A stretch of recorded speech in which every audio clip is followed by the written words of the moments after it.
I would like to thank Mr. Modi, Prime Minister Modi, for coming here. I believe that his visit will also contribute to Croatia's position in India, the country with 1,400,000,000 people. 60,000 Indian tourists have been to Croatia. I believe, Prime Minister Modi, that we will have more Indian tourists after your successful visit to Croatia. Thank you. Thank you. Your Excellency, प्रधानमंत्री जी, दोनों देशों के delegates, media के सभी साथी, नमस्कार। दोपहर दान। जागरेब की इस ऐतिहासिक और मनमोहक धरती पर जिस उत्साह, आत्मीयता और स्नेह से मेरा स्वागत हुआ है, उसके लिए मैं प्रधानमंत्री जी और क्रोएशिया सरकार का हार्दिक आभार व्यक्त करता हूं। किसी भी भारतीय प्रधानमंत्री की क्रोएशिया की ये पहली यात्रा है और इसका सौभाग्य मुझे मिला है। फ्रेंड्स, भारत और क्रोएशिया लोकतंत्र, रूल ऑफ लॉ, प्लुरलिज्म और इक्वलिटी जैसे साझा मूल्यों से जुड़े हैं। ये सुखद संयोग है कि पिछले वर्ष भारत के लोगों ने मुझे और क्रोएशिया के लोगों ने प्रधानमंत्री आंद्रे जी को लगातार तीसरी बार सेवा करने का अवसर दिया है। इस जनविश्वास के साथ हमने अपने तीसरे कार्यकाल में अपने द्विपक्षीय संबंधों को 3 गुना गति देने का निर्णय लिया है। रक्षा क्षेत्र में लॉन्ग टर्म सहयोग के लिए एक रक्षा सहयोग प्लान बनाया जाएगा, जिसमें ट्रेनिंग और मिलिट्री एक्सचेंज के साथ साथ रक्षा उद्योग पर भी फोकस किया जाएगा। ऐसे बहुत से क्षेत्र हैं जहां हमारी अर्थव्यवस्थाएं एक दूसरे की पूरक हो सकती है। हमारे इन क्षेत्रों को चिन्हित किया गया। हमने द्विपक्षीय व्यापार को बढ़ाने और विश्वसनीय सप्लाई चेन तैयार करने के लिए कई क्षेत्रों में सहयोग बढ़ाने का निर्णय लिया है। हम pharma, agriculture, information technology, clean technology, digital technology, renewable energy, semiconductor, ऐसे कई महत्वपूर्ण विषयों में सहयोग को बढ़ावा देंगे। शिप बिल्डिंग और साइबर सिक्योरिटी में सहयोग बढ़ाया जाएगा। भारत की सागरमाला परियोजना के तहत हो रहे पोर्ट मॉडर्नाइजेशन, कोस्टल जोन के विकास और मल्टी मॉडल कनेक्टिविटी में क्रोएशिया की कंपनियों के लिए भी व्यापक अवसर है। हमने अपने एकेडमिक इंस्टीट्यूशंस और सेंटर्स के बीच ज्वाइंट रिसर्च और कोलैबोरेशन पर बल दिया है।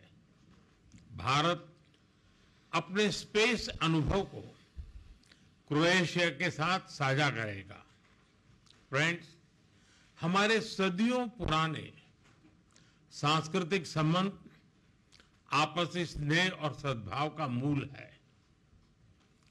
इवान फिलिप वेजनिन ने 18वीं शताब्दी में पहली बार यूरोप में संस्कृत व्याकरण प्रकाशित किया।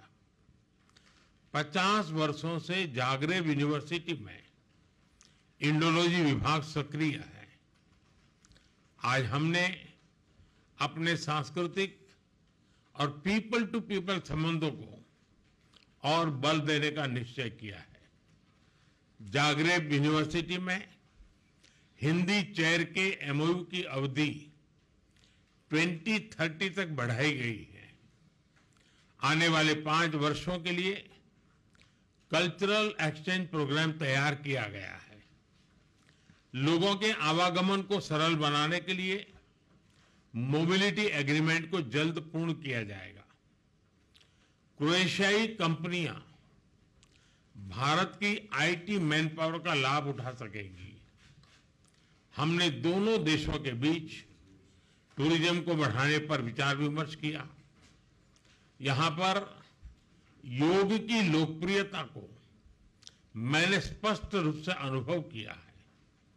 21 जून को अंतर्राष्ट्रीय योग दिवस है और मुझे विश्वास है कि हमेशा की तरह क्रोएशिया के लोग इसे धूमधाम से मनाएंगे।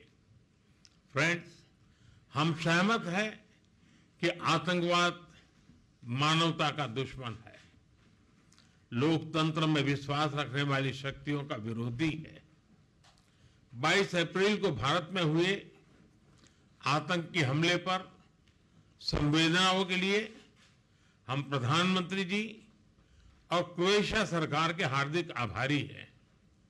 ऐसे कठिन समय में हमारे मित्र देशों का साथ हमारे लिए बहुत मूल्यवान था।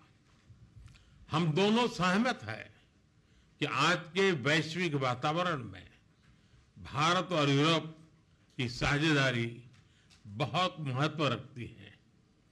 ईयू के साथ हमारी स्ट्रेटेजिक पार्टनरशिप को मजबूत करने में क्रोएशिया का समर्थन और सहयोग बहुत ही महत्वपूर्ण है। हम दोनों इस बात का समर्थन करते हैं कि यूरोप हो या एशिया, समस्याओं का समाधान रणभूमि से नहीं निकलता। डायलॉग और डिप्लोमेसी से ही वही एकमात्र रास्ता है।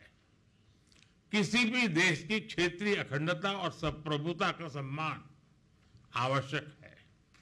फ्रेंड्स, आज यहां बांसकी द्वारी में होना मेरे लिए एक विशेष पल है, जहां साक्सिनेस्की ने क्रोएशियन भाषा में अपना ऐतिहासिक भाषण दिया था। मुझे हिंदी में अपनी बात रखने में एक गर्व और सुकून का अनुभव हो रहा है। उन्होंने सही कहा था, भाषा एक पुल है और आज हम उसे मजबूती दे रहे हैं। एक बार फिर क्रोएशिया में हमारी आवाभगत के लिए प्रधानमंत्री जी का हार्दिक धन्यवाद करता हूं और प्रधानमंत्री जी मैं यह भी आशा करता हूं कि आप हमें भारत में जल्द से जल्द स्वागत करने का अवसर प्रदान करेंगे। आप सबका बहुत बहुत धन्यवाद।